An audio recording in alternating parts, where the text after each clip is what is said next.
مسله دا جوړه شوې ده چې د دې انفلوئنسر د وجې کریر جوړ شوی دی. ډېرو سټوډنټانو رابطې وکړې چې سرجي راته څه کامیابي میلاویږي، نو زه څه وکړم؟ ایز ا کریر پات دا ما اخله.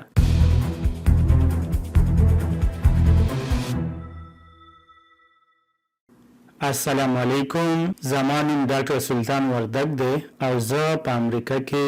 د نوې بیماریانو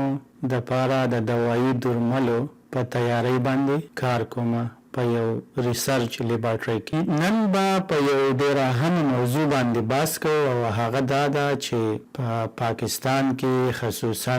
په سوشل میډیا باندې چې کم انفلوئنسر دي او هغه زموږ ماشومانو ته خبرې کوي د امازان باره کې، د یوټیوب باره کې، د ټیک ټاک باره کې. او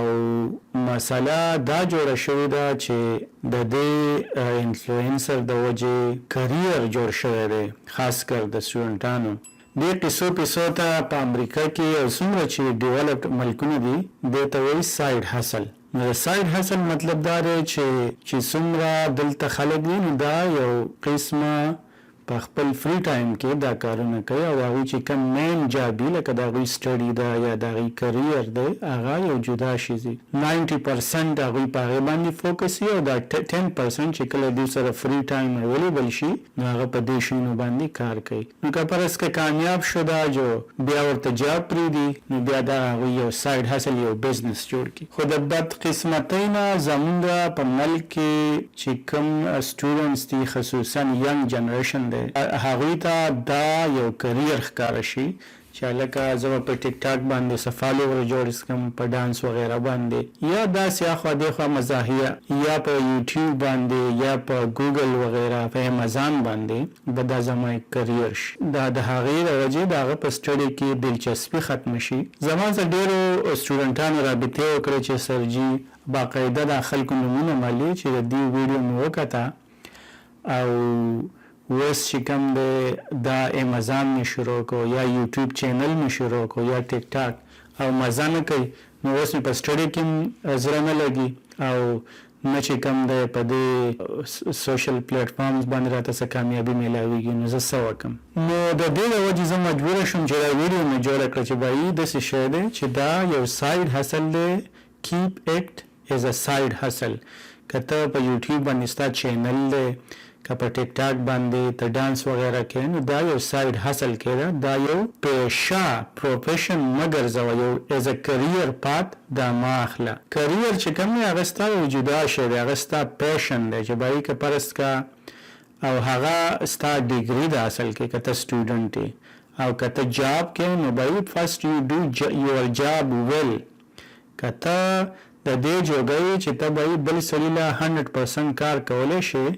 او هغه ستانه سیټسفاید وي نو دې مطلب دا دی چې ته په خپله هم بیا دغه کار په خپله ایز ا بزنس هم کولی شي.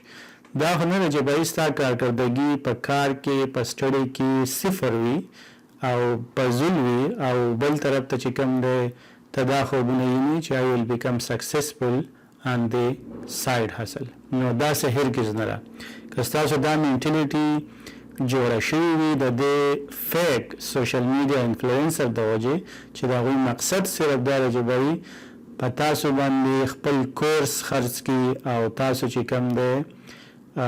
چې یو پلیټفارم ته یو فالوورز دغه جوړ کړي نو هغوی صرف دغه مقصد دی، تاسو ته هېڅ فایده نشته دی. زه د دې مخالف نه یم چې تاسو سوشل میډیا مه استعمالوئ، تاسو په ټیک ټاک مه راځئ،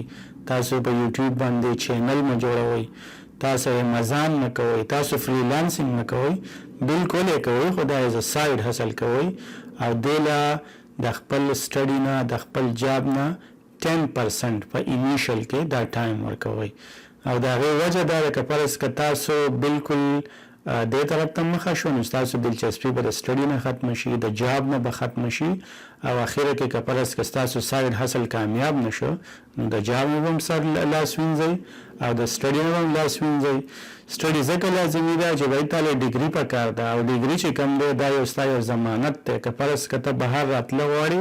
نو ته په سکل باندې ته په یوټیوب په دې باندې زه یم 1% خلک به نه راغلي خو په ډیګرۍ باندې چې کوم دی 100% زه تاله ګارانټي ورکوم یو ویل کم ابراډ او چې ته بهر راشې نو تا ته به جاب هم ملاویږي تا ته به نیشنلټي هم ملاویږي او ته چې کوم دی دلته بیا بزنس هم کولی شي